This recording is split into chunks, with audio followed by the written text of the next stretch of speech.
Good morning, my YouTube viewers. It is Palestine here. I'm making this video because I wanted to let you know that I got a letter from the radiology department, and basically they're saying it was an end of treatment summary plan following my radiotherapy, my 8 radiotherapy sessions. And it says radiotherapy diagnosis history. I had a malignant neoplasm of the breast. It said summary of most recent radiotherapy and relevant dates. So I had a 26 GY on the left breast over a period of 6 days, which was 5 treatments. And I had 9 GY on the left breast boost, which was over a period of 3 days. And it says adjuvant treatment, and it talks about possible treatment toxicities or acute side effects. And so far, I haven't had any major side effects. I think it was last week or the week before last that I completed the treatment. I haven't had any major side effects other than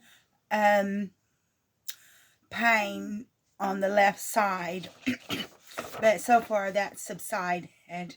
Says short-term side effects, says tiredness, skin soreness, skin irritation, general tenderness in the breast area, chest wall.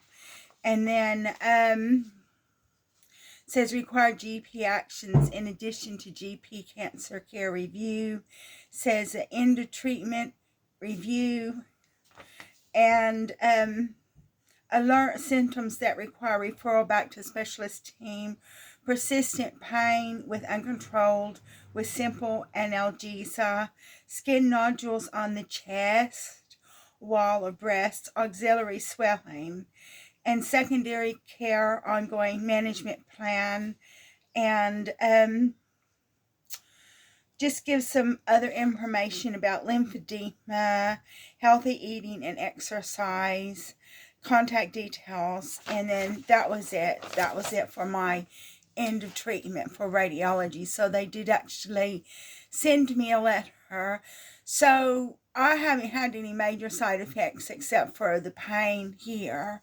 And I do worry because it makes the anastrozole gives you brittle bones, and I do worry about having brittle bones. And I did actually hear an incident about somebody, and I don't think she was under any medication or anything, but she was with a group of friends, and I think they were in a hotel room, and she was sitting on the floor with her legs crossed or something, and one of the girls was on the bed, and she jumped off the bed onto this woman's foot, and it broke a bunch of bones in her foot. And I don't think that woman was under any medication that would cause brittle bones, but it still worries me having to go up and down stairs on the bus and things like that. So that worries me. And I was speaking to my aunt because my aunt went to see my mother, went to visit my mother, because obviously my mother is more interested in seeing her family than she is seeing her own kids. And my aunt said that she fell and broke a bunch of ribs. And so I am worried about that because I've got big ribs. You can tell I've got big rib cage, and then I'm worried about breaking ribs. So that is one concern that I have. And that's not really anything to do with the radiology, except for the fact that I was reading on the internet that radiology can actually cause bones to break. So I have to be really careful about that, about the radiology and about the anastrozole, which causes brittle bones.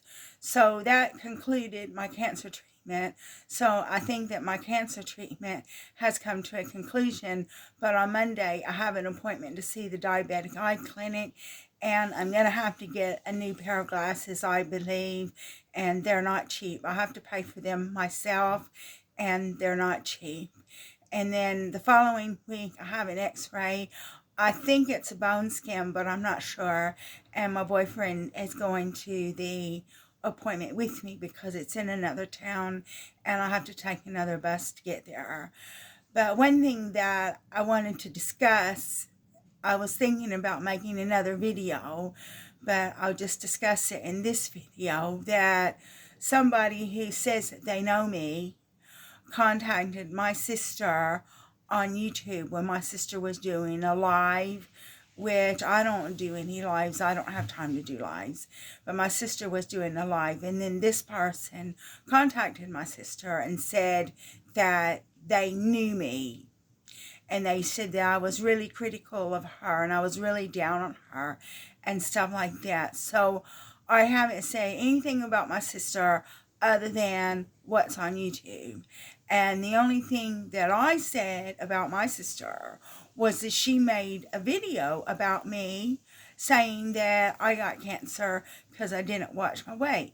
And I was very upset about that. So if anybody is maligning anybody, I wasn't maligning my sister. I was just saying what she did. And it really hurt me and shocked me that she made a video saying those things. But I haven't said anything about my sister to anybody. I do go to a coffee morning, and I was telling the people, some of the people at the coffee morning, that my sister had her own YouTube channel and what she was doing in the YouTube channel. And my sister's not doing the things in the YouTube channel that she previously had been doing, and she made those videos private or deleted them or something like that. But I did actually tell them what she was doing on the YouTube channel. So that was on the public domain, but I wasn't critical of my sister other than to say what she was doing. And I find the thing very upsetting that somebody that says they know me contacted my sister on YouTube and said that I'm critical of her, which is not necessarily the case.